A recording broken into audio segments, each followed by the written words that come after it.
Good evening, everybody. Tonight I want to speak about equanimity, the ability to remain steady and open-hearted in the face of turmoil. In recent days, over the past week, we've witnessed unrest in Los Angeles, a city grappling with deep divisions and suffering. I lived in the LA area for over a dozen years, so it hits home to me.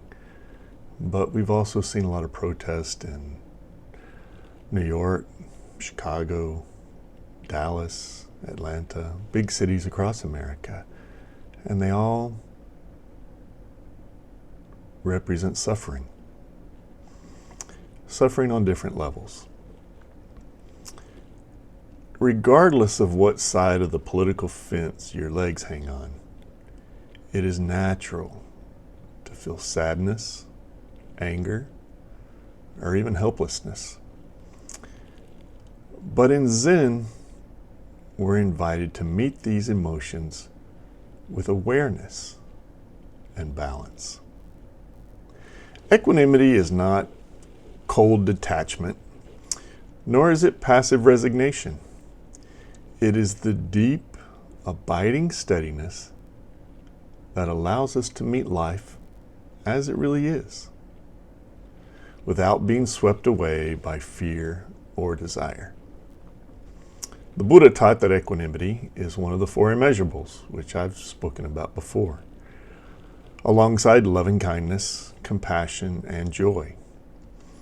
It is the foundation that allows us to love without attachment, to act without grasping, and to witness suffering without being consumed by it. Thich Nhat Hanh offers some profound insight into this practice in his poem, "Please Call Me by My True Names."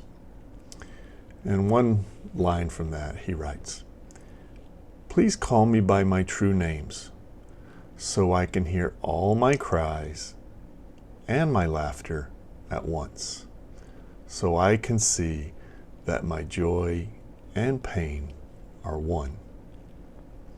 This is the essence of equanimity, seeing the full picture, holding both joy and sorrow without clinging to either.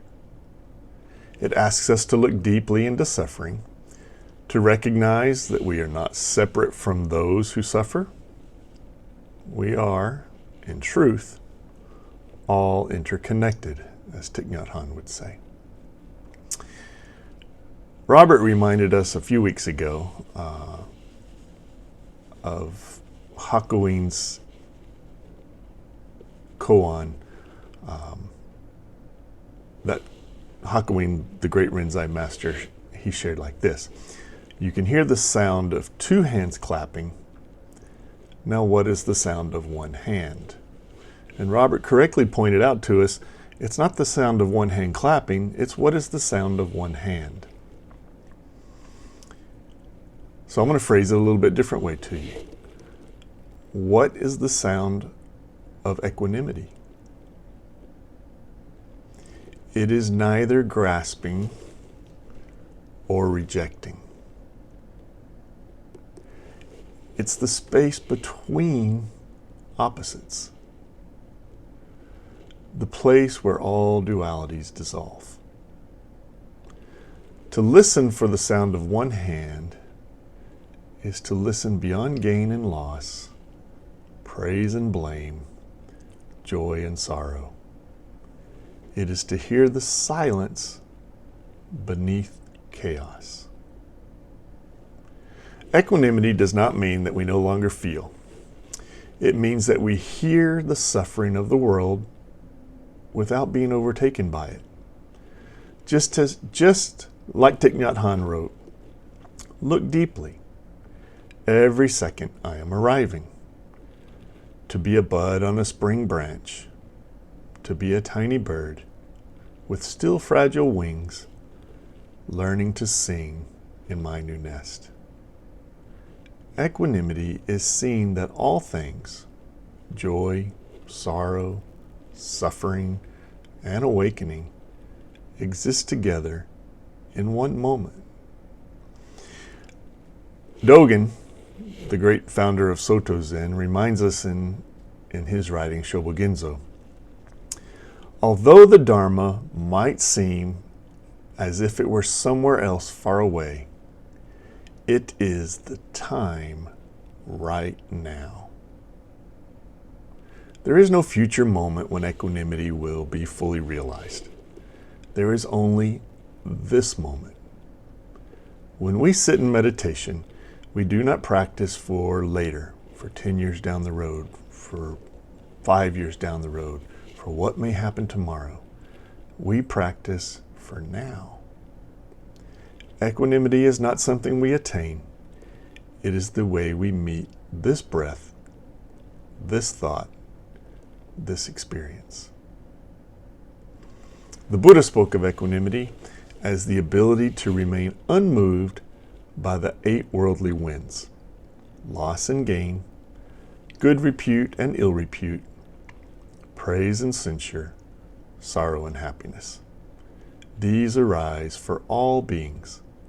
The wise remain steady, like a rock unshaken by the wind. In troubled times such as these, as we see in Los Angeles, New York, Chicago, etc., we may be tempted to grasp onto certainty or react with emotion. But the wise remain as a rock, not because they ignore suffering, but because they know suffering comes and goes. Just a week or two ago, Unsan talked to us about impermanence. Equanimity is understanding impermanence. The protests, the anger, the sorrow, these too will pass, just as joy and peace will pass. Equanimity allows us to walk through the world with presence, neither clinging nor rejecting. That's equanimity, not clinging and not rejecting. Equanimity does not mean disengagement. It means responding with clarity rather than reactivity, that proverbial knee-jerk reaction. When we see suffering, we do not turn away. We meet it with compassion. When we do so from a place of steadiness, not panic.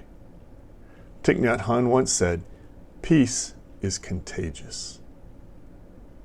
When we embody equanimity, we become a refuge for others. In our presence, they too can find stillness. In a moment, we're going to sit together again, another 15 minutes of meditation. Perhaps you'll want to think about one of these themes that I've talked about tonight. What is the sound of one hand? How does equanimity manifest in our lives when we are neither grasping or rejecting?